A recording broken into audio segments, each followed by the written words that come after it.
मेरे प्यारे देशवासियों, आज हम सब 80वां स्वतंत्रता दिवस मना रहे हैं। आज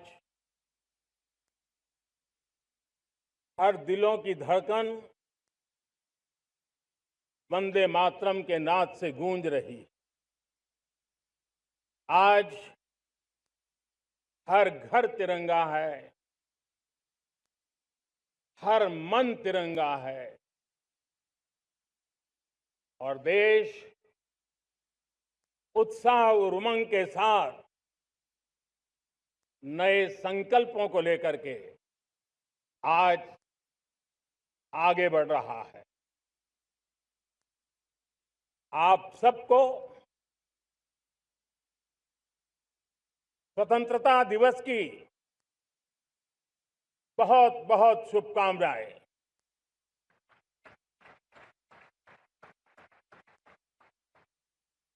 देश आज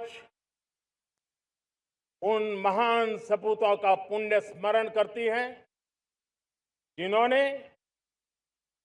देश की आजादी के लिए त्याग बलिदान की पराकाष्ठा की। अपने तप, त्याग और बलिदान से आजादी के एकमात्र लक्ष्य को लेकर के अपनी पूरी जिंदगी खपा दी। पूज्य बापू समेत सभी स्वातंत्र्य सेनानियों को बलिदान की महान परंपरा जगाने वाले महान क्रांतिकारियों को आज मैं श्रद्धापूर्वक नमन करता हूं।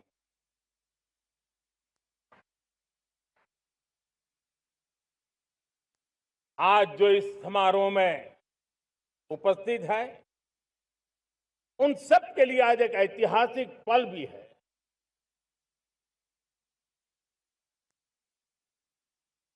आजादी के बाद 15 अगस्त को लाल किले पर पहली बार वंदे मातरम गूंज रहा है।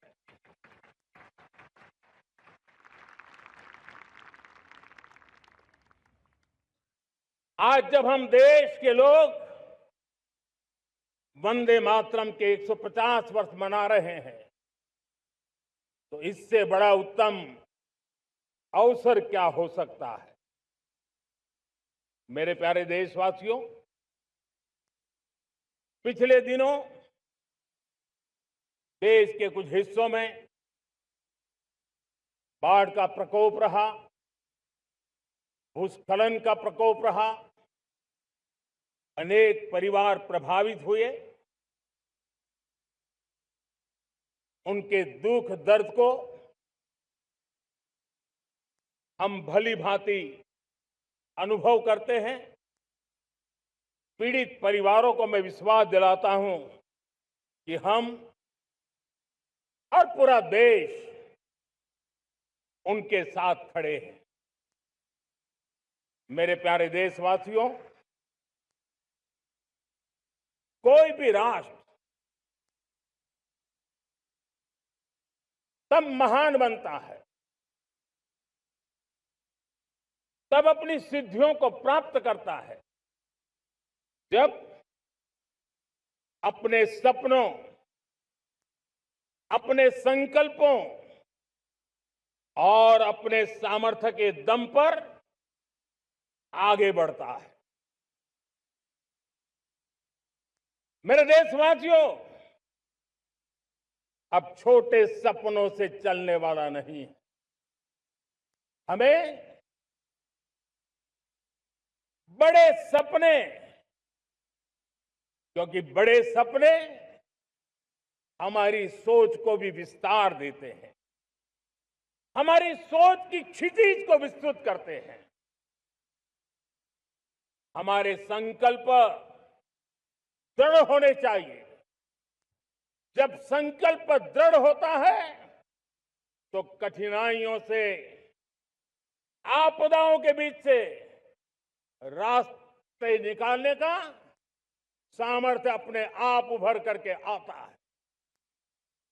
और मेरे प्यारे देशवासियों, हमारे संकल्प भी ऊंचे होने चाहिए, क्योंकि जब सपने ऊंचे होते हैं, संकल्प ऊंचे होते हैं, तो हमारे सामर्थ्य की ऊंचाई भी बढ़ती है, हमारे प्रयासों की ऊंचाई भी बढ़ती है, और तब जाकर के हम सपनों को साकार कर सकते हैं। मेरे प्यारे देशवासियों, आज भारत ने भी एक बहुत बड़ा सपना देखा है, दृढ़ संकल्प के साथ देखा है, नई ऊंचाइयों को छूने के लिए देखा है। और वो सपना है, जब आजादी के 100 साल होंगे, 2047 में हम विकसित भारत बना के रहेंगे। 140 करोड़ देशवासियों के पुरुषार्थ से इस लक्ष्य को हमें हासिल करना है। और जब दुनिया की सबसे बड़ी आबादी वाला देश विकसित होने का संकल्प लेता है, तो ये दुनिया की नजरों में भी हमारे साहस का परिचायक बन जाता है। दुनिया हमारी तरफ देखने का नजरिया बदलने के लिए मजबूर हो जाती है। प्यारे देशवासियों, और मैं ऐसे ही नहीं कह रहा हूं, पिछले 12 वर्ष में देश के कोटि कोटि नागरिकों ने, दलित हो, पीड़ित हो, वंचित हो, आदिवासी हो, गांव में रहने वाला हो, शहर में रहने वाला हो, गरीब हो, मध्यम वर्ग का हो, युवा हो, बुजुर्ग हो, नारी हो, पुरुष हो, उत्तर हो, दक्षिण हो, पूर्व हो, पश्चिम हो, हर किसी ने पिछले 12 साल में एक संकल्प के साथ, समर्पण के साथ देश को नई ऊंचाइयों पर ले जाने में हर प्रकार से प्रयास किया है। मैं उनके इस प्रयासों का आदरपूर्वक स्वीकार करता, और उसी का परिणाम है कि इतने कम समय में 25 करोड़ देशवासी गरीबी को परास्त करके गरीबी से बाहर निकले हैं। इन्हीं देशवासियों का प्रयास का परिणाम है कि हम कभी फ्रेजाइल 5 में गिरे जाते थे। 12 साल के भीतर भीतर हम एक मेजर इकोनॉमी में फास्टेस्ट ग्रोइंग इकोनॉमी बन गए हैं। साथियों, देश आजाद हुआ, बहुत सारे सपने लेकर के आजाद हुआ, लेकिन हम गति नहीं पकड़ पाए, रफ्तार नहीं पकड़ पाए। होती है, चलती है, अरे हो जाएगा, देखा जाएगा, उसी में खोए रहे। 2014 तक आते आते तो पूरे विश्व ने हमें फ्रेजाइल 5 के उस में डंप कर दिया था। ऐसे समय पिछले 12 साल में भारत ने एक नई रफ्तार पकड़ी, तेज गति से हम आगे बढ़ रहे हैं।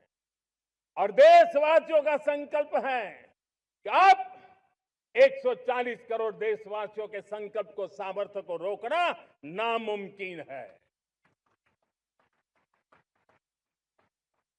प्यारे देशवासियों, पिछले 12 वर्षों में डिफेंस प्रोडक्शन करीब 4 गुना हुआ, खादी और ग्रामोद्योग का उत्पादन करीब 5 गुना हुआ, इलेक्ट्रॉनिक मैन्युफैक्चरिंग करीब 7 गुना बढ़ा, आधुनिक रेलवे कोच का निर्माण 21 गुना बढ़ा, मोबाइल फोन उत्पादन 33 गुना बढ़ा।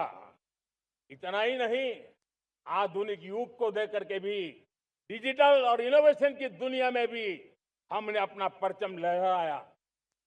इंटरनेट यूजर, इंटरनेट कंज्यूमर करीब करीब 4 गुना बढ़े। पेटेंट ग्रांट होने की संख्या 4 गुना बढ़ी। डिजिटल ट्रांजैक्शन 100 गुना बढ़े।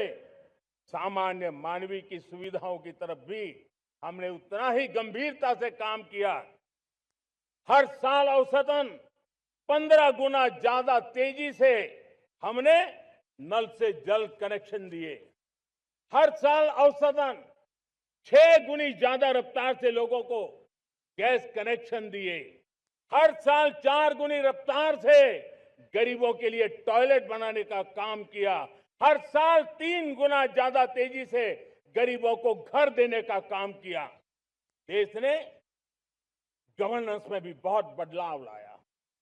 हजारों की संख्या में कंप्लायंसेस खत्म किए।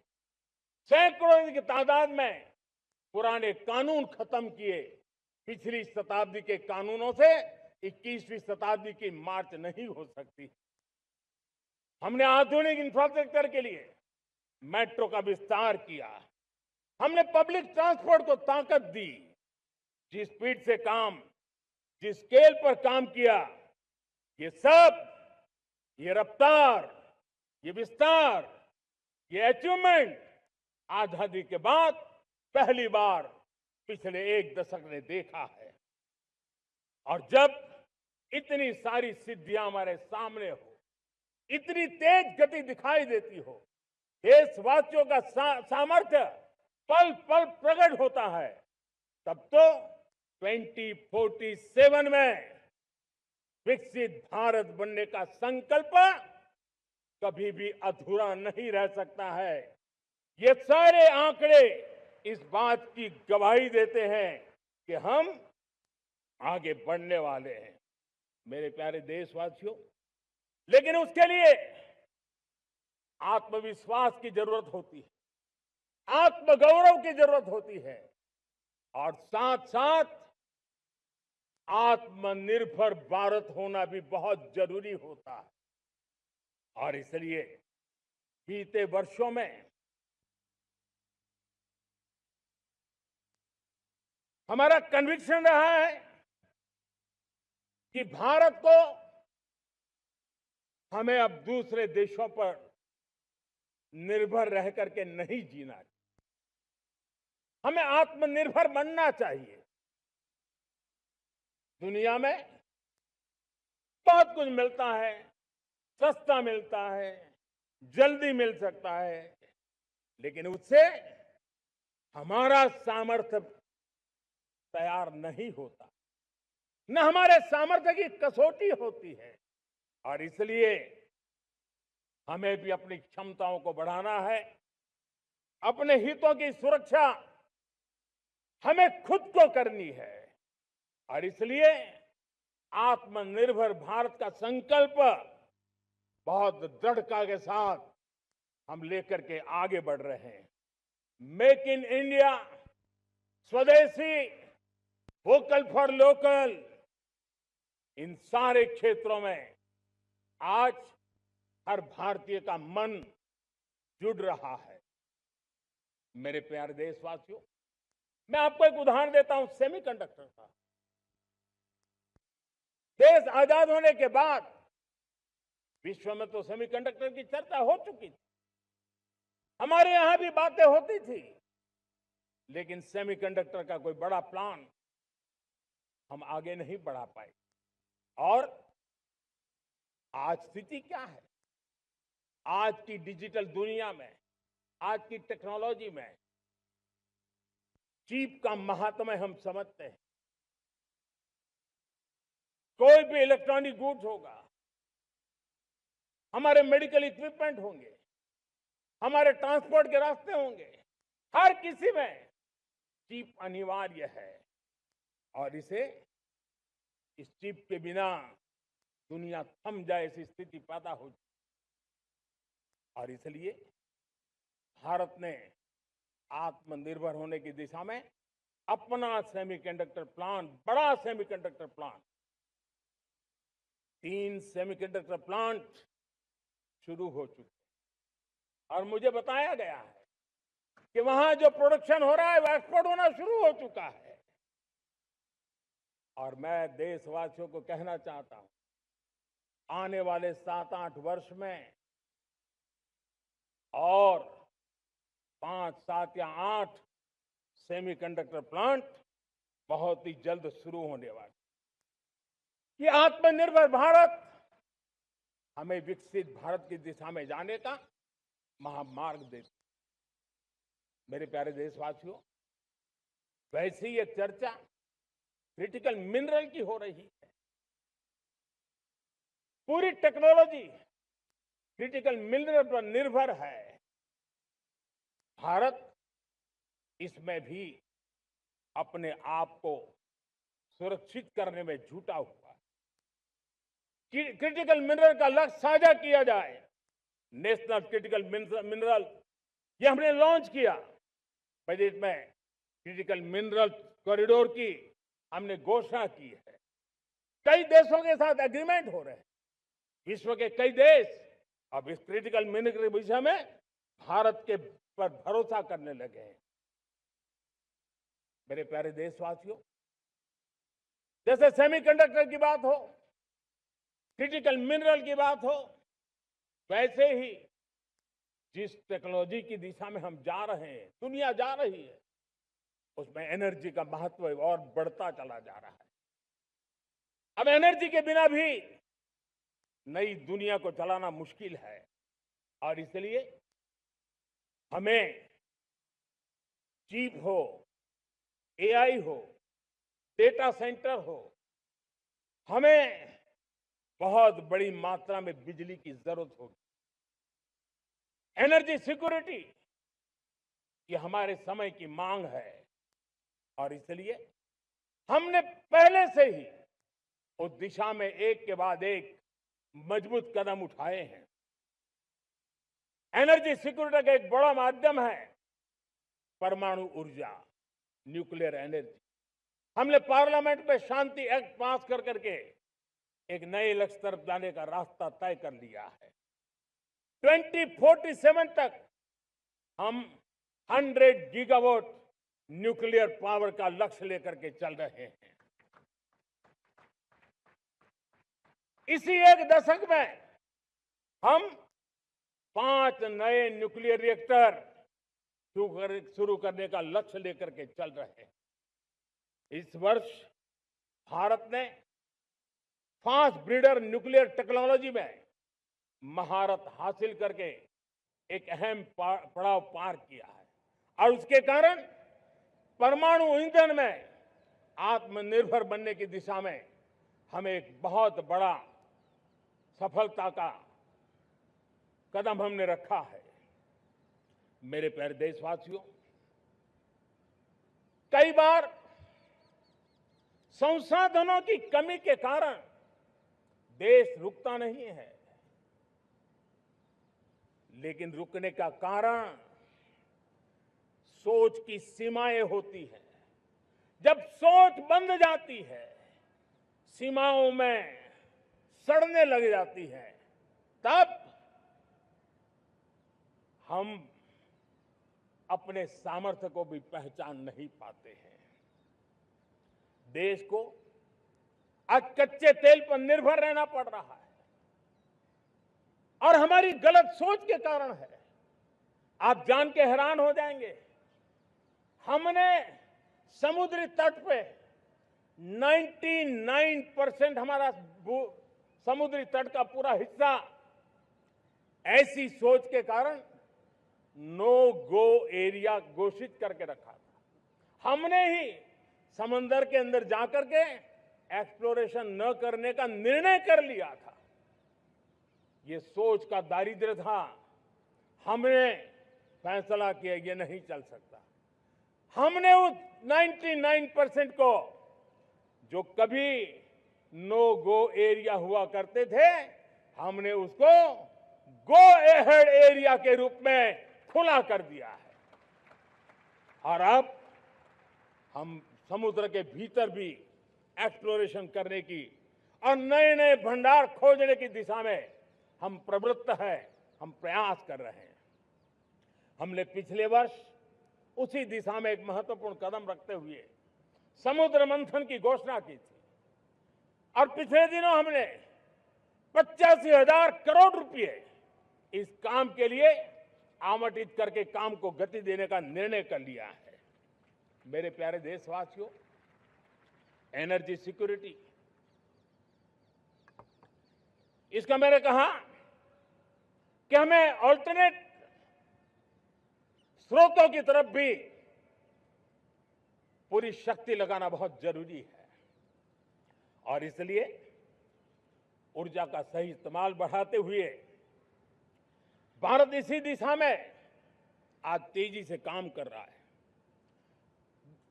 2014 से पहले, मतलब आज से 12 साल पहले, हमारे देश में सिर्फ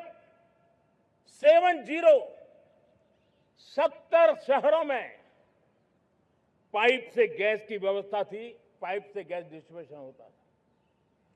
12 साल में इन 70 शहरों को हमने 700 शहरों तक पहुंचा दिया है। ये होती है रफ्तार, ये होता है विस्तार। 2014 के पहले मुश्किल से 20-22 लाख घरों में पाइप से गैस पहुंचता था।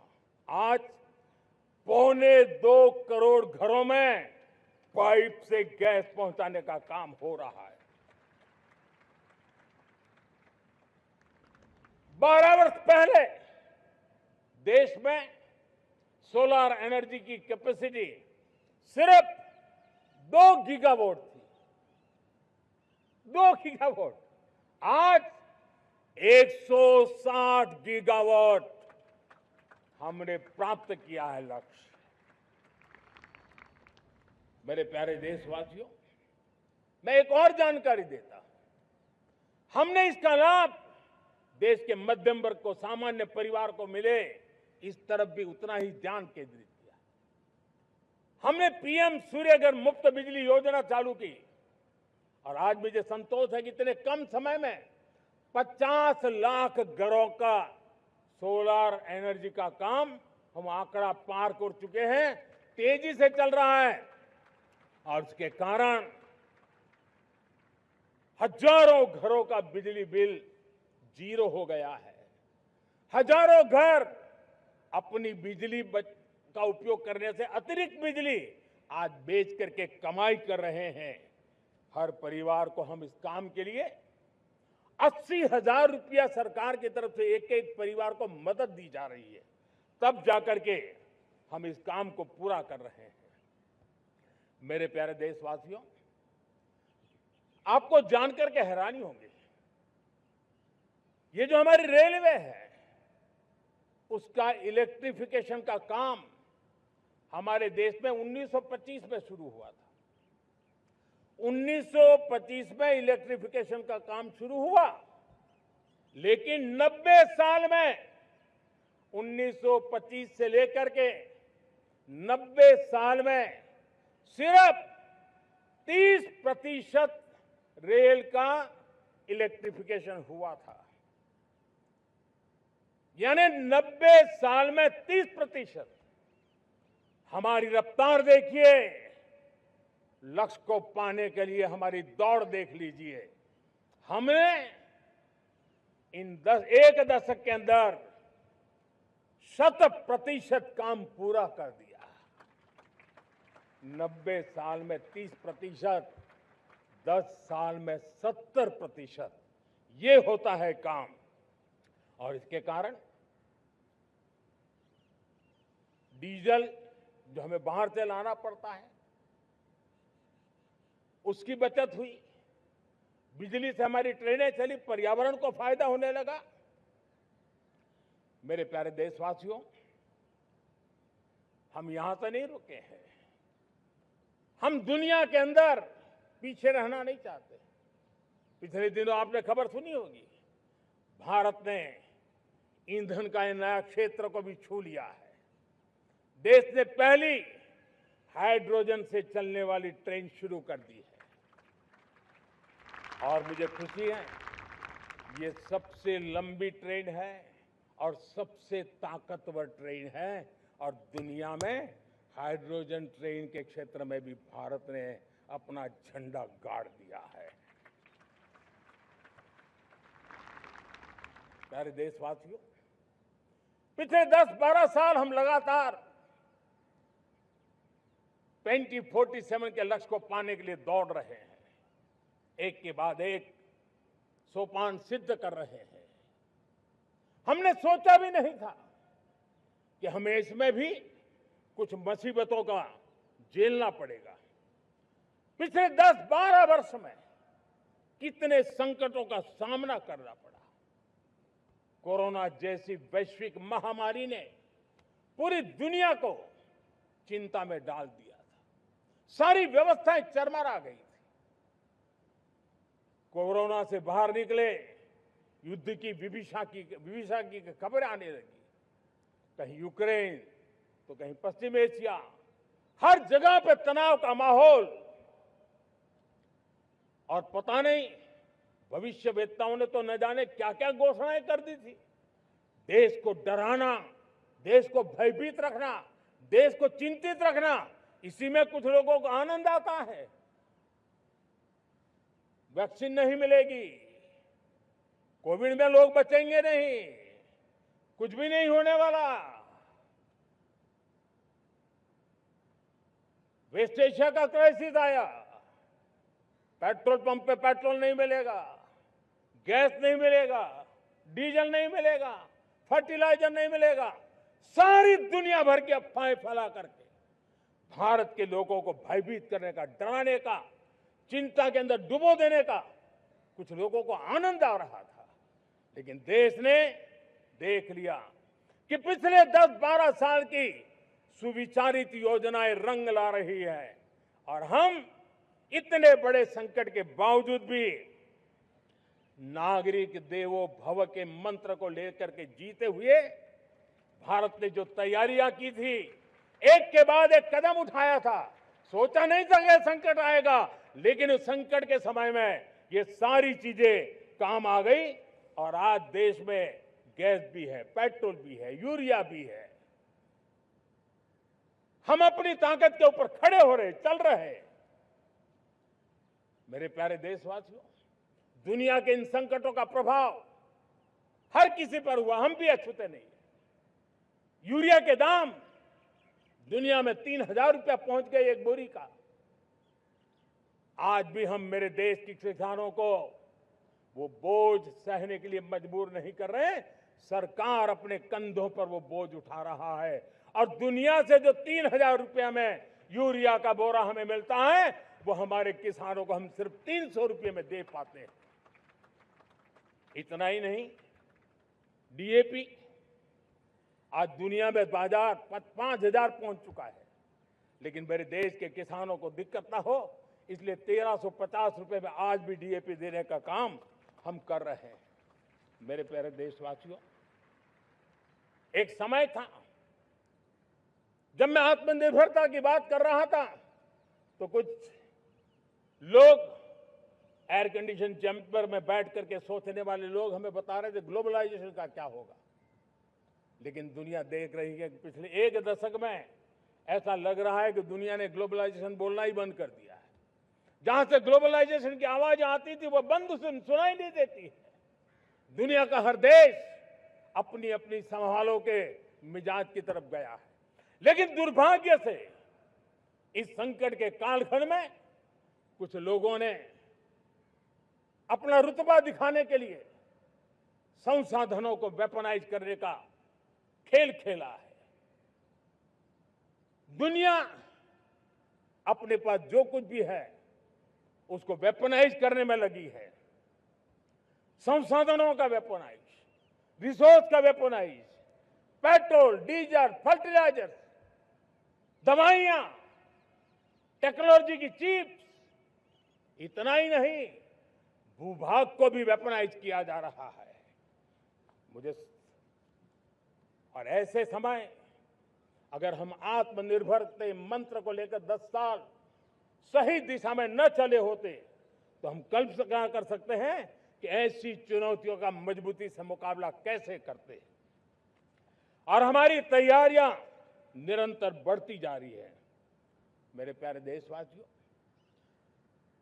दूसरी तरफ आज भारत का प्रोफाइल पूरी तरफ बढ़ रहा है। आज भारत दुनिया के लिए एक स्वीकृत और सम्मानीय देश के रूप में बन रहा है। भारत के पास स्थिर पॉलिटिकल मैंडेट है, स्थिर सरकार है, भारत का वाइब्रेंट लोकतंत्र है, भारत का मजबूत न्याय तंत्र है और हम सबको दिशा देने वाला भारत का संविधान है। और अब दुनिया हमारे इन सामर्थ्य को पहचानने लगी है और इसलिए 2014 के बाद दुनिया करीब करीब 40 देशों के साथ हमारा FTA एग्रीमेंट हो रहा है। अब देखिए कितना बड़ा अवसर आया है। लेकिन ये जो ट्रेड एग्रीमेंट्स हुए हैं ये एक बहुत बड़ा अवसर है और इसलिए खास करके मैं मेरे MSMEs को कहना चाहूंगा कि हमें इस मौके को छोड़ना नहीं है। दुनिया में हमें पहुंचना है। भारत के उत्पाद की हर चीज विश्व के बाजार में पहुंचे और चाहे हमारा टेक्सटाइल हो, हमारी मशीनरी हो, हमने दवाइयां हो, हमने मौका छोड़ना नहीं है। लेकिन वैश्विक जो पैरामीटर्स हैं उस पैरामीटर को हमें पार करना होगा। हमें दुनिया से जो मिलता है उसे अच्छा देना पड़ेगा, दुनिया में जो मिलता है उसे सस्ता देना पड़ेगा। और पंजाब के लुधियाना से लेकर के तमिलनाडु के तिरुपुर तक हमारा टेक्सटाइल सेक्टर दुनिया में पहुंच सकता है। इतना ही नहीं, केरलम से लेकर के गुजरात और तमिलनाडु से लेकर के बंगाल, ये हमारा समुद्री तट, हमारे मछुआरे भाई बहन आज इस FTA के कारण हमारे श्रिप यानी झींगा उसके एक्सपोर्ट की बहुत संभावना बनी है। हमारे सी फूड की दुनिया में पहुंच बनने की संभावना पड़ी हुई है। और इसलिए मैं चाहूंगा कि हम इस परिस्थिति का फायदा उठाते हुए, हम आगे चलते हुए हम इन कामों को पार करने के लिए प्रयास करें। मेरे प्यारे देशवासियों, मैंने जो भूमिका आपके सामने रखी है उसके पीछे 2047 का लक्ष्य इन मजबूत नींव पर खड़ा है। 2047 विकसित भारत का लक्ष्य हमने पिछले 10-12 साल में देशवासियों ने जो सामर्थ्य दिखाया है उस सामर्थ्य का हिस्सा है। और इसलिए मेरे प्यारे भाइयों बहनों, सदी का 1/4 हिस्सा बीत चुका है और अगला 1/4 हमारे लिए अत्यंत महत्वपूर्ण है। अब हम रुक नहीं सकते हैं, हमारी गति नहीं रुक सकती है, हमारी दिशा तय हो चुकी है, हमें प्राप्त करके रहना है। और इसके लिए हमें अपना वर्क कल्चर बदलना होगा। हमारे वर्क कल्चर को बदलते हुए हमें हमारी सोच को भी बदलना होगा, हमें हमारे काम की गति को भी बदलना होगा। जो काम पिछले 5-7 दशक में नहीं हुए हैं वो काम हमें आने वाले 5-7 साल में करने हैं। और मेरा भरोसा है मेरे देश की युवा शक्ति पर, मेरे देश के नौजवानों पर, मेरे देश की माताओं को बहनों पर, मेरे देश के किसानों पर, मेरे देश के मजदूरों पर कि हम इस सपने को साकार कर सकते हैं। और इसलिए हमें रिफॉर्म की गति को भी आगे बढ़ाना है। और जब मैं रिफॉर्म की बात कर रहा हूं, रिफॉर्म नहीं हमारे लिए कोई कंपल्सन है, नहीं रिफॉर्म ये हमारे के लिए कोई बजबड़ है। हमारे लिए रिफॉर्म ये कन्विक्शन है। आउट ऑफ कन्विक्शन हम रिफॉर्म एक्सप्रेस पर चल पड़े हैं और हम आने वाले दिनों में भी नेक्स्ट लेवल रिफॉर्म की ओर बढ़ने वाले हैं। और इसलिए सरकार, समाज, उद्योग, उत्पादक, किसान, हर किसी ने अपनी ट्रेडिशनल व्यवस्थाओं में रिफॉर्म करना पड़ेगा, सोच में रिफॉर्म करना होगा, अपने लक्ष्यों को रिफॉर्म करना होगा। और इसलिए मेरे प्यारे देशवासियों, हमें एक निश्चित दिशा में को लेकर के चलना होगा। मैं आज उस युग को भी याद करना चाहूंगा जब देश भारत का सामर्थ्य सप्त सिंधु के रूप में हम जानते थे, हम समझते थे, हम सुनते थे। अब विकसित भारत बनाने के लिए हमें नई धारा चाहिए। आज लाल किले की प्राचीर से मैं देश के सामने शक्ति की सप्त धारा का आह्वान करता हूं। आने वाले 5-7 साल में जो पिछले 5-7 दशक में नहीं हुआ, वो सप्त धारा के सामर्थ्य से, शक्ति से हम देश को नई ऊंचाई, नई गति देंगे और नए लक्ष्यों को पार करने वाला सामर्थ्य देंगे। और इसके साथ साथ देश की युवा शक्ति का सामर्थ्य का भरपूर राष्ट्र निर्माण में उपयोग होगा, उनकी शक्ति जोड़ी जाएगी। आने वाले दिनों में जब मैं सप्तधारा की बात करता हूं, सप्तधारा की पहली शक्ति है मैन्युफैक्चरिंग पावर।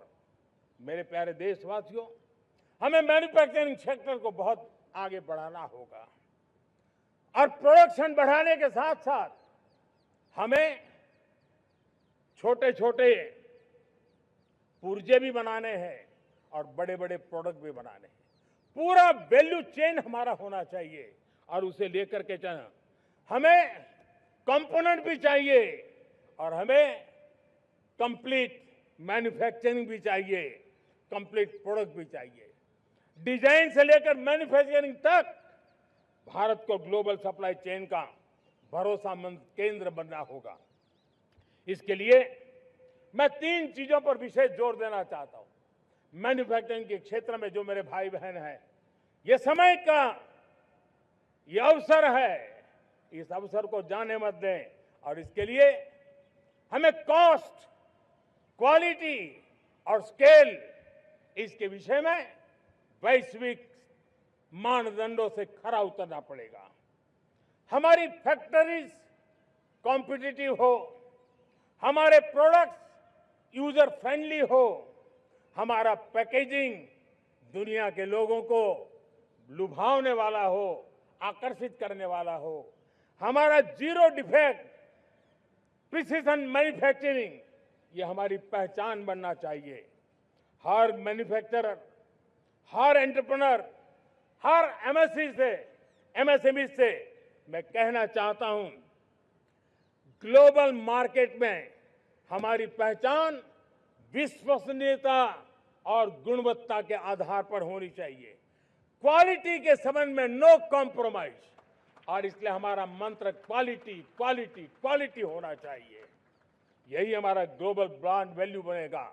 मेरे प्यारे देशवासियों, इस सप्तधारा की दूसरी शक्ति है कृषि और फूड प्रोडक्शन, फूड प्रोसेसिंग। हमें इस दिशा में आगे बढ़ना होगा।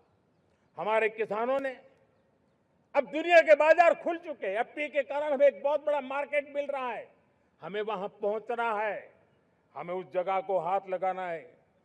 हमें खेत से लेकर एक्सपोर्ट मार्केट की ओर जाना होगा। हमारे पारंपरिक खान पान हो, हमारे मिलेट्स हो, हमारे मसाला हो, हमारे फल हो, फूल हो, क्या कुछ नहीं है हमारे पास, वो ग्लोबल ब्रांड्स बनने चाहिए। हमारे किसान केमिकल फ्री खेती को बल देंगे, दुनिया में इनकी मांग और बढ़ने वाली है। और जो ग्लोबल पैरामीटर्स के अंदर हर प्रकार से सिद्ध होने वाले हमारे एग्रो प्रोडक्ट होंगे, तो दुनिया में हम आसानी से पहुंच पाएंगे।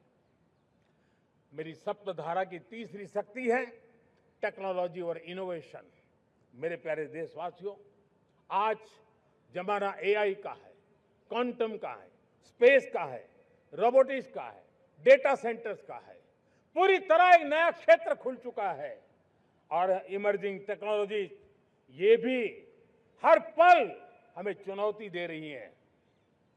और इसलिए देश को दुनिया के लिए मार्केट नहीं बना देना, हमें इनोवेशन का हब बनना है। हमने यूपीआई और डिजिटल पब्लिक इंफ्रास्ट्रक्चर में लोहा मनवा लिया है, हमारी ताकत का परिचय करवा दिया है। अब भारत को डिजिटल पब्लिक टेक्नोलॉजी उसको भी दुनिया के कोने कोने तक पहुंचाना है। भारत को नेक्स्ट जनरेशन कम्युनिकेशन टेक्नोलॉजी में लीड करना है। मेड इन इंडिया 6G हर कोने में पहुंचे, ये हमारा लक्ष्य होना चाहिए और हमें उसमें तेजी करनी चाहिए और इसके लिए हमारा प्रयास कम नहीं होना चाहिए। सप्तधारा की चौथी शक्ति है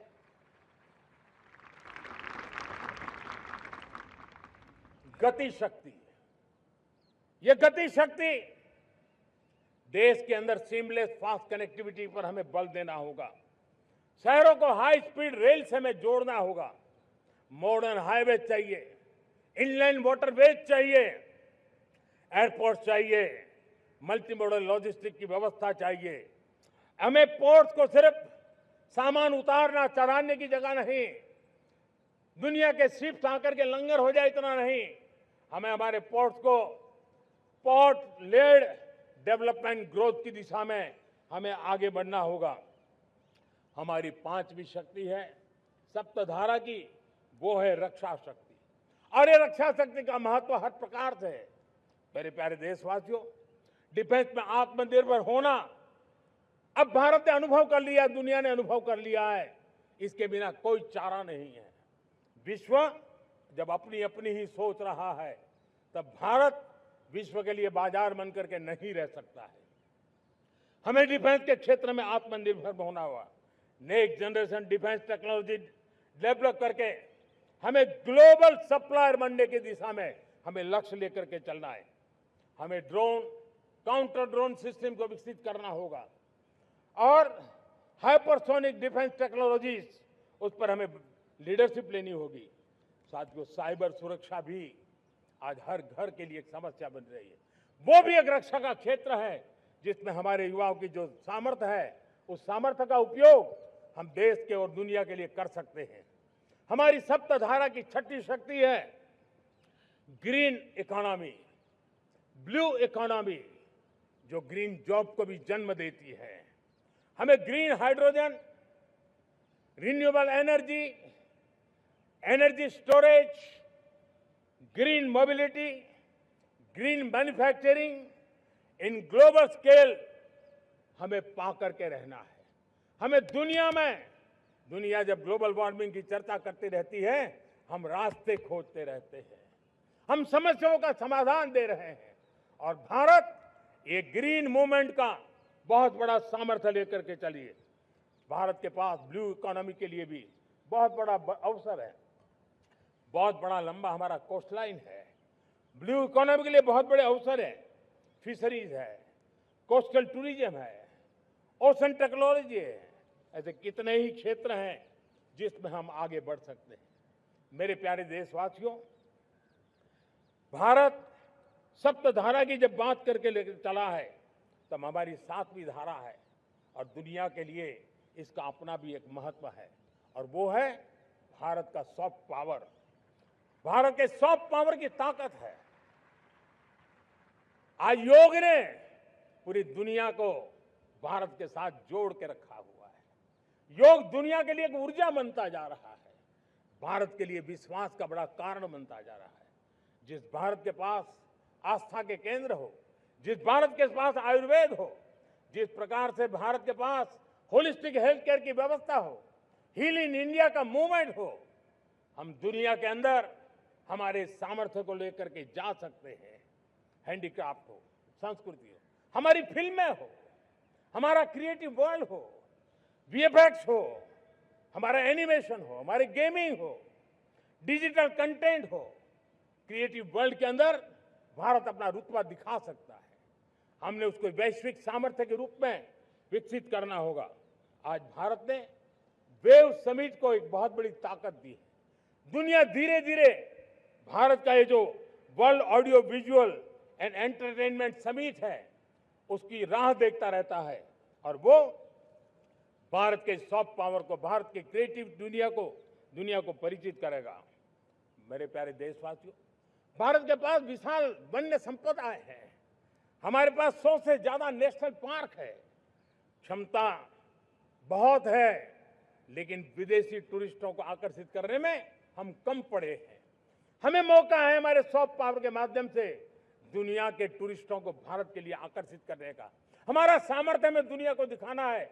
हम ये काम आरा से करें और हम जल्द से जल्द हम इन लोगों, आज दुनिया में स्पोर्ट्स की जो है वो भी एक बहुत बड़ा भारत के प्रति आकर्षण का केंद्र। दुनिया के स्पोर्ट्स इवेंट भारत में क्यों ना हो।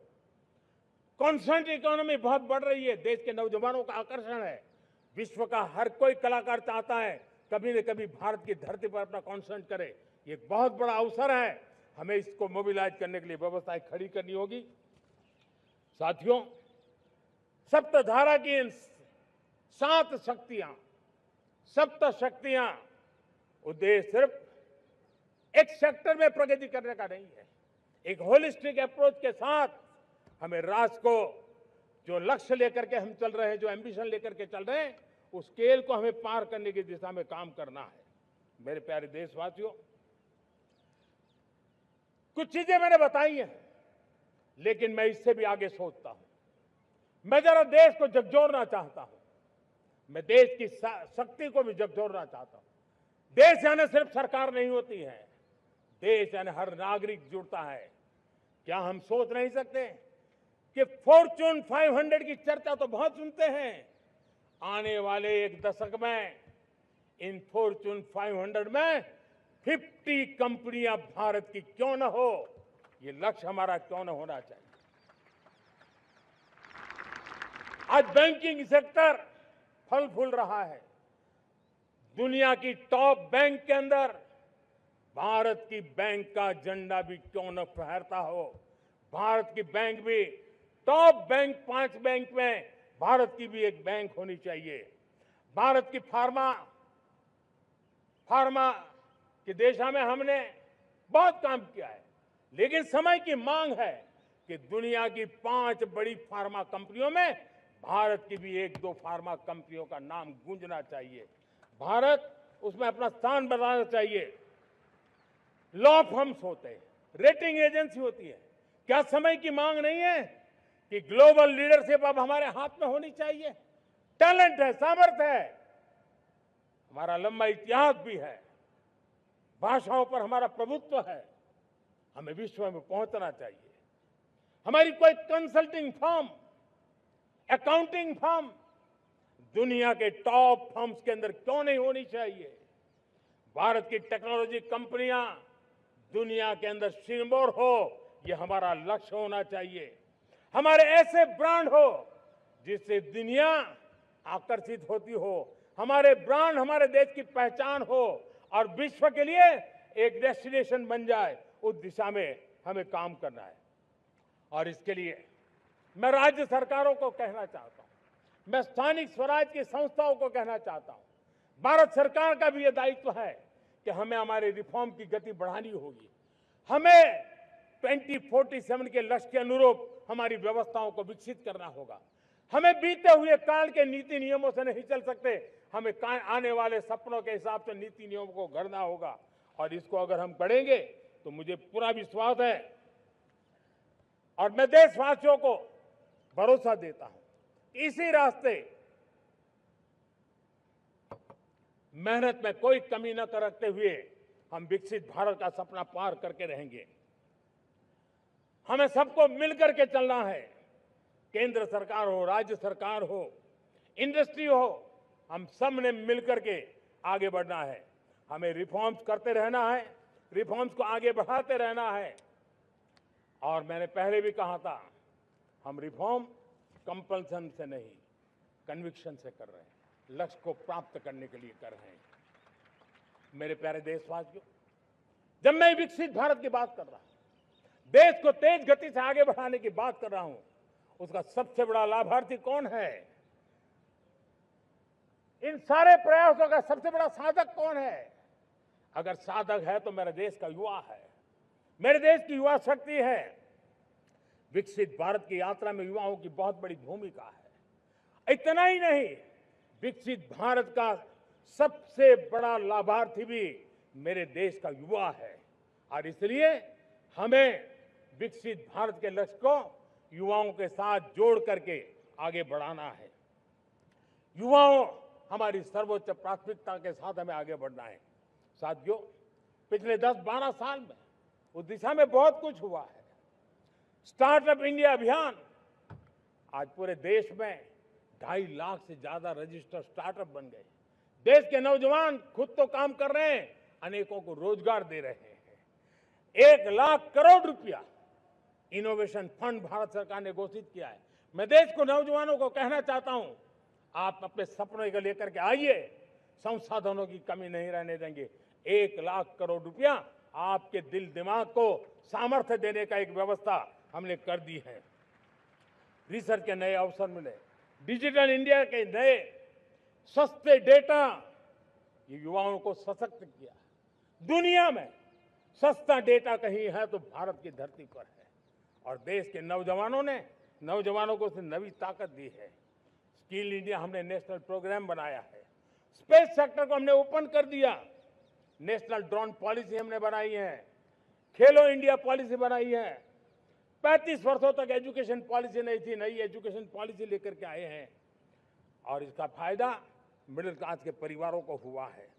साथियों, 2004 से 14 आंकड़े मुझे देना चाहिए आपको।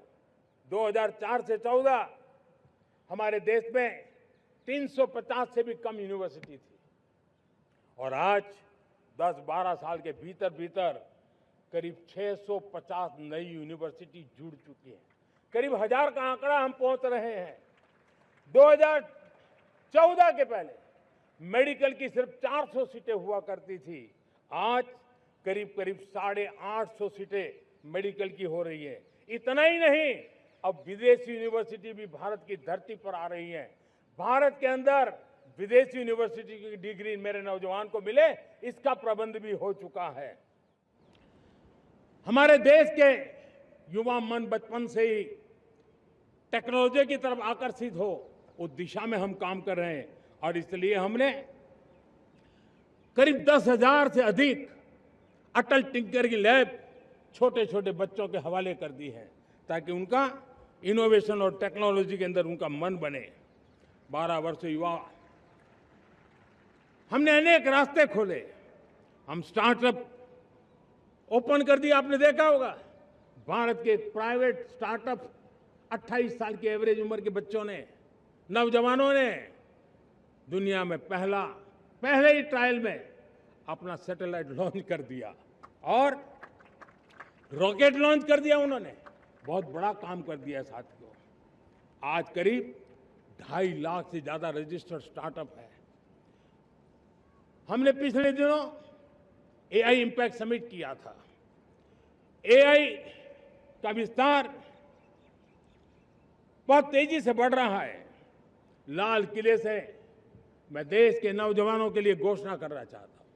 हमने तय किया है कि आने वाले 1 वर्ष में 1 करोड़ युवाओं को एआई स्किल के लिए ट्रेनिंग देने का हम काम करेंगे, ताकि हमारा देश का नौजवान एआई की दुनिया में भी नेतृत्व करने का सामर्थ्य है। मेरे साथियों, बायो इकोनॉमी एक नया क्षेत्र है। एक समय था 2014 के पहले सिर्फ 60,000 करोड़ रुपए का बायो इकोनॉमी का काम होता था। मेरे देश के नौजवान, आपने क्या कमाल कर दिया है। देखिए, नीतियां जब सही होती है, लक्ष्य जब साफ होता है, तो मेरे देश के नौजवान कैसा करके थे। बायो इकोनॉमी में देश की युवा शक्ति ने सामर्थ्य दिखाया है। 2014 के पहले जो 60,000 करोड़ का कारोबार था, आज वो कारोबार बायो इकोनॉमी 20 लाख करोड़ पहुंच चुकी है। दोस्तों,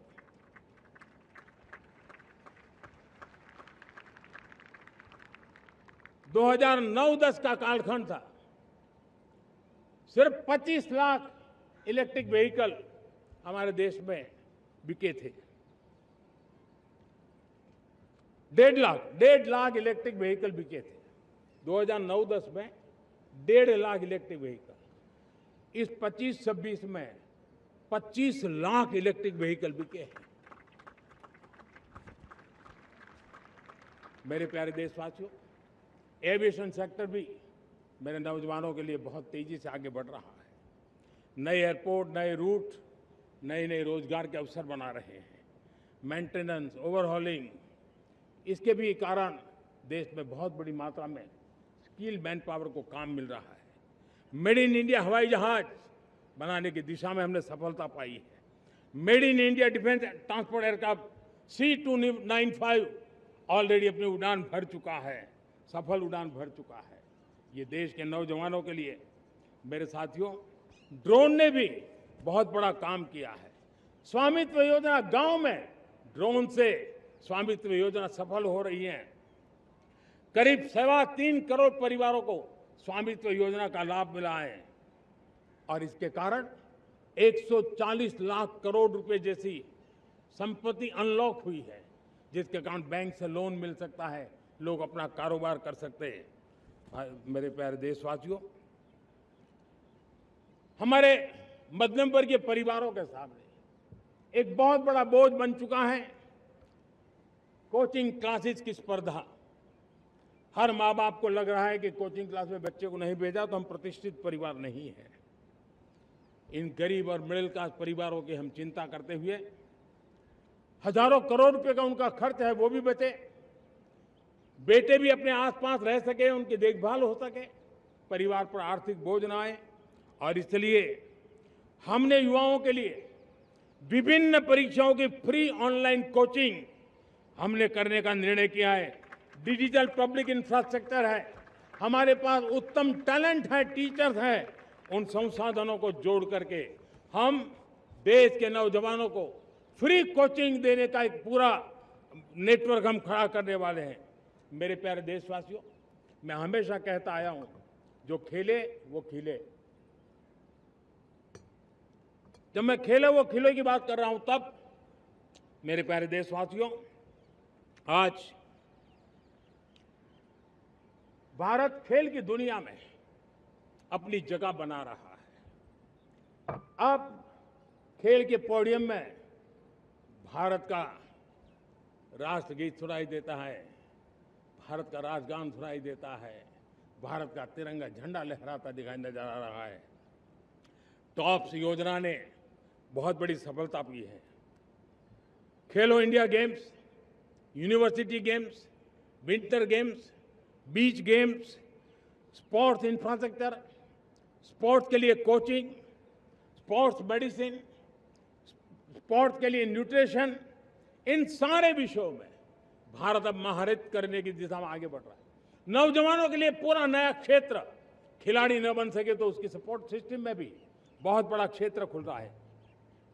स्पोर्ट्स की दुनिया में भारत का प्रदर्शन बेहतर होता रहा है और हम 2036 में ओलंपिक के मजबूत दावेदार बनकर के आगे बढ़ रहे हैं और 2030 में कॉमनवेल्थ गेम्स को भारत होस्ट करने वाला है। और मेरे साथियों, दुनिया में जो ओलंपिक की खेल होते हैं, करीब 40 प्रकार के गेम होते हैं और करीब 350 साढ़े 350 स्पर्धाएं होती हैं ओलंपिक में। और आपको जानकर के दुख होगा मेरे देशवासियों, मेरे नौजवानों, मैं आपको चुनौती देता हूं, मैं आह्वान करता हूं, मैं आपकी मदद चाहता हूं। 350 जितने स्पर्धाओं में भारत 2/3 खेलों में कहीं होता ही नहीं, हमारी मौजूदगी नहीं होती, हम क्वालिफाई नहीं होते हैं। हमने तय किया है कि 2036 में जो ओलंपिक होगा, हम चाहते हैं कि वो भारत में हो, लेकिन 2036 में जिन विधाओं में आज भारत खेलता नहीं है, जिन विधाओं में भारत क्वालिफाई नहीं करता है, जिन स्पर्धाओं में भारत ने छोड़ के रखा है, 3/4 हिस्सा हमारे इंतजार कर रहा है। भारत उस पर बल देगा और इसके लिए हम टैलेंट हंट का एक अभियान भी चलाना चाहते हैं। हमें अगर 2036 के लिए खिलाड़ी चाहिए तो आज जो 5 साल, 10 साल, 15 साल की उम्र के नौजवान हैं, बेटे हैं, उनके तरफ ध्यान देना होगा, उन बेटियों पर ध्यान देना होगा। और इसलिए 5 से 15 उम्र के बच्चों में खेल प्रतिभा ढूंढने के लिए गांव-गांव, शहर-शहर, स्कूल-स्कूल एक टैलेंट हंट का अभियान चलाया जाएगा। बच्चों की प्रतिभा को देखा जाएगा और फिर उनको स्पेशल ट्रेनिंग दे करके देश के लिए खेलने वाले अच्छे खिलाड़ी बनाए जाएंगे। मेरे प्यारे युवा, देश के सामने, देश के नौजवानों के सामने नशा एक बहुत बड़ा संकट बनता जा रहा है। नशा मुक्त भारत, ये हम सबका सामूहिक दायित्व होना चाहिए। हमारे उज्जवल भविष्य के लिए हमारी युवा पीढ़ी मजबूत हो, हमारा युवा सामर्थ्य हमारे देश के लिए काम आए, इसलिए नशा मुक्त भारत। पिछले दिनों माय भारत के वॉलंटियर्स ने, देश के एनजीओ ने, देश के सामाजिक सांस्कृतिक संगठनों ने, देश के आध्यात्मिक पुरुषों ने मिलकर के नशा मुक्त भारत का 100 सप्ताह का एक कार्यक्रम तय किया है। 100 सप्ताह तक एक अभियान चलने वाला है। मैं हर परिवार को कहना चाहता हूं कि आप भी इस अभियान का हिस्सा बने, आप इसके साथ जुड़िए और देश के नशा मुक्त भारत के सपने को पूरा करने के लिए आप आगे आइए। मेरे प्यारे देशवासियों, 21वीं सदी में दशकों पुरानी जो चुनौतियां हैं, उन चुनौतियों को खत्म करना बहुत अनिवार्य है। नक्सलवाद, माओवाद लाखों युवाओं के भविष्य को तबाह कर दिया। अनेक माताओं के दुधमल नौजवानों को छीन लिया, बर्बाद कर दिया, हर मां बाप के सपनों को चूर चूर कर दिया। इस नक्सलवाद ने 4 दशक तक हिंदुस्तान के बहुत बड़े हिस्से को, बहुत बड़ी आबादी को दबोच करके रखा था, बंदूक के नोक पर दबोच करके रखा था, संविधान की धज्जियां उड़ा दी थी और देश के सामान्य नागरिकों की रक्षा में 3,500 से ज्यादा हमारे पुलिस के, सुरक्षा बल के जवान शहीद हो गए। युद्ध के अंदर जितने सैनिक मरते हैं, उससे ज्यादा हमारे पुलिस जवानों को जान की बाजी लगानी पड़ी ताकि देश के सामान्य मानवी को सुरक्षा मिले। ये नक्सलवाद ने धरती को लहूलुहान कर दिया था। 2014 में आपने जब हमें मौका दिया, उसी दिन हमने संकल्प लिया था कि हम देश को नक्सलवाद से मुक्त करेंगे। और आज मुझे खुशी है कि नक्सली माओवादी हिंसा आखिरी सांस भी शायद रहने की अब तो ताकत नहीं रही है। पूरी तरह उसे खत्म करने की दिशा में जहां पर कभी नक्सलवादियों की गोलियां चलती थी, जहां पर कभी धरती रक्त रंजित रहा करती थी, आज उसी नक्सल क्षेत्रों में, उसी इलाकों में नक्सल मुक्त होने के कारण विकास, विश्वास और प्रयास का तिरंगा लहरा रहा है। मेरे प्यारे देशवासियों, लेकिन इस चुनौती को हमने कम नहीं आंकना है। इस चुनौती से हमें और भी सावधान रहने की जरूरत है। वर्षों तक देश की सत्ता में माओवादी सोच के लोग गलियारों में अपनी जगह बना करके बैठे थे। सरकारी कमेटियों में सलाहकार के रूप में भी ये माओवादी सोच ने नीतियों को प्रभावित किया था। मेरे प्यारे देशवासियों,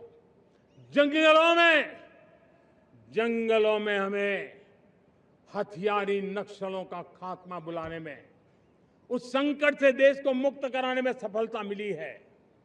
लेकिन हथियारी नक्सल तो गए, लेकिन दिमागी नक्सल, ये दिमागी नक्सल मौके की तलाश में है। हिंसा, अराजकता के वो रास्ते खोज रहे हैं, समाज को गलत राह पर घसीटने के लिए भांति भांति के दांव कर रहे हैं। इन दिमागी नक्सलियों को पहचानना होगा, इन दिमागी नक्सलियों को आइसोलेट करना होगा और राष्ट्र को विकसित राष्ट्र बनाने की मुख्य धारा की ओर देश की युवा पीढ़ी को जोड़ना होगा। मेरे प्यारे देशवासियों, सुरक्षित भारत बनाना हम सबका दायित्व है। चुनौती सीमा के भीतर हो या सरहद से बाहर, भारत हर परिस्थिति के लिए तैयार है। आज युद्ध का नेचर बदल रहा है। अब युद्ध सीमा पर ही होता है, गारंटी नहीं है। आज युद्ध सीमा के अंदर कहीं रिफाइनरी पे जाकर के, कहीं बैंकिंग सेक्टर को जाकर के, कहीं डेटा सेंटर को जाकर के, एक प्रकार से लड़ाई का नया रूप, इंफ्रास्ट्रक्चर तोड़े जा रहे हैं, फैक्ट्रियां तोड़ी जा रही है। हमने मिशन सुदर्शन चक्र की पिछले सालों घोषणा की थी, बहुत तेजी से उस पर काम चल रहा है। आज डिफेंस एक्सपोर्ट हमारा करीब 50 गुना बढ़ा है। करीब 100 देशों में हमारे अस्त्र शस्त्र पहुंच रहे हैं। वैश्विक पटल पर भारत की प्रतिष्ठा धीरे धीरे बढ़ रही है। बदलते हुए समय में अस्त्र शस्त्र की तरफ काम करना है, सैन्य बलों का सामर्थ्य बढ़ाना है, लेकिन साथ साथ नागरिकों को भी तैयार करना होगा। पिछली शताब्दी के युद्धों के अनुरूप जो सिविल डिफेंस की व्यवस्थाएं हमारे देश में विकसित हुई है, वो कालबाह्य हो चुकी है। और इसलिए मैं आज लाल किले से घोषणा कर रहा हूं कि हम आने वाले दिनों में सिविल डिफेंस का एक वाइब्रेंट नेटवर्क खड़ा करेंगे। आधुनिक व्यवस्थाओं से उनको परिचित कराएंगे। आधुनिक संकटों से नागरिकों को रक्षा करने की क्या व्यवस्था हो सकती है, एक बहुत बड़ा वॉलंटरी फोर्स सिविल डिफेंस का आधुनिक चुनौतियों को पार करने वाला हम बनाने वाले हैं। मेरे प्यारे देशवासियों, राष्ट्र के निर्माण में आज हमारी बहनों बेटियों का योगदान हम सब के लिए बहुत बड़ा प्रेरणा का कारण बना हुआ है। फाइटर जेट हो या सिविल एविएशन, हमारी बेटियां सबसे आगे दिखाई दे रही है। खेलकूद का मैदान हो, हमारी बेटियां आगे दिखाई दे रही है। स्टेम एजुकेशन में भर्ती होने की प्रक्रिया हो, सबसे ज्यादा हमारी बेटियां आगे दिख रही है। आज सेना में भी एनडीए से जो बच्चियां निकली हैं, वो बड़े रौब के साथ देश की सेना का नेतृत्व करने का सामर्थ्य दिखाने लगी है। मेरी बेटियों की ताकत कैसी है। मैं पिछले दिनों साणंद में एक सेमीकंडक्टर प्लांट में गया। वहां आदिवासी बेटियां, देश के अलग अलग कोने से आई हुई बेटियां काम कर रही थी। वो उस गांव से आई थी जिन्होंने पासपोर्ट क्या होता है पता तक नहीं था। वो बेटियां विदेशों में गई, ट्रेनिंग लेकर के आई और आज चिप निर्माण का काम कर रही है और बड़े कॉन्फिडेंस, मैं जो उनका कॉन्फिडेंस देखा, मैं सचमुच में बहुत प्रभावित हुआ था। आज 3 करोड़ बहनों को हमने लखपति दीदी बनाने का लक्ष्य तय किया था, उसको पार कर लिया था। अब हम 6 करोड़ लखपति दीदी बनाने के लक्ष्य को लेकर के आगे बढ़ रहे हैं। 3 करोड़ नई लखपति दीदी बनना मतलब ग्रामीण अर्थव्यवस्था में बहुत बड़ा बदलाव मातृशक्ति के द्वारा आने वाला है। मेरे प्यारे देशवासियों, आज पंचायतों में, नगर पालिका में, महानगर पालिका में बहुत बड़ी मात्रा में हमारी महिलाएं जनप्रतिनिधि बनकर के देश का मार्गदर्शन कर रही है, समस्याओं का समाधान कर रही है, बहुत ही सक्षम नेतृत्व दे रही है। और इसी को ध्यान में रखते हुए हमने पार्लियामेंट में नारी शक्ति वंदन अधिनियम पारित किया था, लेकिन किसी न किसी कारण से राजनीति के अखाड़े में पिछले 40 साल से ये सपना हमेशा राजनीतिक अखाड़े का शिकार हो गया है। मैं देश के सभी राजनीतिक दलों से आज लाल किले की प्राचीर से तिरंगे झंडे की छाया में खड़े होकर के प्रार्थना करता हूं, आग्रह करता हूं, आइए उन महिलाओं के सामर्थ्य के पुजारी बनिए, उन महिलाओं के सम्मान में आगे आइए और जल्द से जल्द हमारी माताओं बहनों को 33% विधानसभा और लोकसभा में उनको प्रतिनिधित्व मिले, वे भारत की नीति घड़तर के अंदर अपना योगदान दे। समय की मांग है और मैं सभी राजनीतिक दलों से फिर से आग्रह करता हूं, आइए महिला आरक्षण लागू करके महिला सम्मान में आप भी जुड़िए, आप भी यश लीजिए, आप भी क्रेडिट लीजिए, लेकिन मेरी माताओं बहनों को हक दीजिए। मेरे प्यारे देशवासियों, विकसित भारत का संकल्प तभी पूरा होगा जब विकास अंतिम व्यक्ति तक पहुंचेगा। 2014 से पहले सिर्फ 25 करोड़ लोगों के पास सोशल सिक्योरिटी का कवर था, सिर्फ 25 करोड़ के पास। साथियों, पिछले 5-7 दशक में सिर्फ 25 करोड़, हमने एक दशक के भीतर भीतर 100 करोड़ देशवासियों को सोशल सिक्योरिटी का कवच दिया है। आयुष्मान भारत योजना से 70 साल की उम्र के बुजुर्गों से भी आज 5 लाख रुपए तक मुफ्त दवाई की व्यवस्था हो रही है। करोड़ों करोड़ों परिवारों को इसके कारण बहुत बड़ी सुविधा मिली है। और इस आयुष्मान कार्ड के कारण 2 लाख करोड़ रुपया जो दवाई और ऑपरेशन के पीछे खर्च होना था, वो मेरे परिवारों के बच्चे हैं। वो गरीब परिवार है, वो मध्यम वर्ग के परिवार है, उनको इतनी बड़ी। मेरे प्यारे देशवासियों, आज मुझे एक काम के लिए आपकी मदद चाहिए। मैं आप सबसे एक मदद मांग रहा हूं। सभी नौजवानों से मैं चाहता हूं कि आप इसका नेतृत्व करिए। आपका 1 या 2 घंटे देश को बहुत बड़ी शक्ति देने वाले हैं। आपको लगेगा 1-2 घंटे में मैं देश की क्या शक्ति, मैं बताता हूं, आप बहुत बड़ी शक्ति बनने वाले हैं। और इसलिए हर घर में वातावरण बने। इन दिनों देश में जनगणना का काम हो रहा है, सेंसस का काम हो रहा है, गिनती चल रही है। और गिनती सिर्फ आंकड़ों से बात बनती नहीं है, उसकी बारीकियों से नीतियां बनती हैं, योजनाएं बनती हैं। देश आगे बढ़ने की अपनी रूपरेखा तैयार करता है और इसलिए सटीक जानकारियां होना बहुत जरूरी है। कभी कभी जो सरकार की तरफ से प्रतिनिधि आते हैं वो इतनी जल्दी में होते हैं, कभी स्पेलिंग एक लिख देते हैं, कभी अलग लिख देते हैं, और इसके कारण अल्टीमेट परिणाम हमें सही मिलने में दिक्कतें आती हैं। अब जब टेक्नोलॉजी अवेलेबल है और इस बार निर्णय किया है, आप स्वयं भी जनगणना में अपनी जानकारियां अपने मोबाइल फोन से भर करके दे सकते हैं। बाद में कोई बाबू आएंगे, कोई प्रतिनिधि आएंगे, आपसे चर्चा करेंगे, लेकिन आप परिवार के सब बैठ करके अगर डिजिटली अपना रजिस्ट्री करवा दे, सारी बारीकियां, स्पेलिंग में भी गलती ना हो, कोई भी जानकारियों में गलती ना हो, आप जितनी परफेक्ट जानकारी देंगे देश को आगे बढ़ने में बहुत बड़ी मदद मिलेगी। और इसलिए मैं देश के नौजवानों को कहता हूं कि आप अपने परिवार के लोगों को बिठा करके पूरे फॉर्म को समझिए। पहले कागज पे फॉर्म को भर दीजिए, कोई गलती है तो करेक्ट कर लीजिए, और फिर टेक्नोलॉजिकली उसको डिजिटली इसको अपलोड कर दीजिए। आप देखिए इतना बड़ा काम देश कर लेगा और देश का समय और शक्ति सही काम के लिए उपयोग आएगा। और इसलिए मेरे देश के नौजवानों को जनगणना के इस काम में सक्रियता से जुड़ने के लिए मैं आग्रह करता हूं। मेरे प्यारे देशवासियों, मैंने लाल किले से पंच प्राण की बात कही थी। इस पंच प्राण ने देश को अपने आत्मगौरव की ओर लेकर के आगे बढ़ने का, लक्ष्यों को पार करने के सामर्थ्य के साथ आगे बढ़ने का एक बहुत बड़ा संबल दिया है। हमें गुलामी की मानसिकता हर पल मिटाते ही रहना है।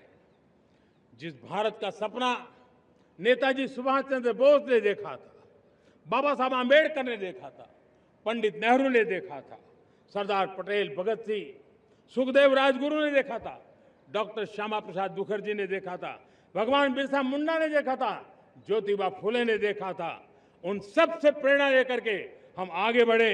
इस संकल्प को हम दोहराए, स्वयं से ऊपर राष्ट्र का हित हो, स्वयं से ऊपर राष्ट्र का हित हो और कर्तव्य ही हमारी पहचान हो। मैं सभी देशवासियों से कहूंगा, समय हमारा है। मैं सभी देशवासियों से कहूंगा, समय हमारा है, अवसर हमारा है, संकल्प हमारा है। आइए सपनों को संकल्प बनाए, संकल्प को सामर्थ्य बनाए और सामर्थ्य को सफलता में बदल के रहें। आइए हर कदम को विकास का कदम बनाएं, कदम से कदम मिलाएं, मन से मन मिलाएं, लक्ष्य से जुड़े रहे, एक दीप से जले दीप हजारों, आओ मिलकर विकसित भारत बनाए। इसी एक भावना के साथ इस मंगल पर्व पर आप सबको अनेक अनेक शुभकामनाएं।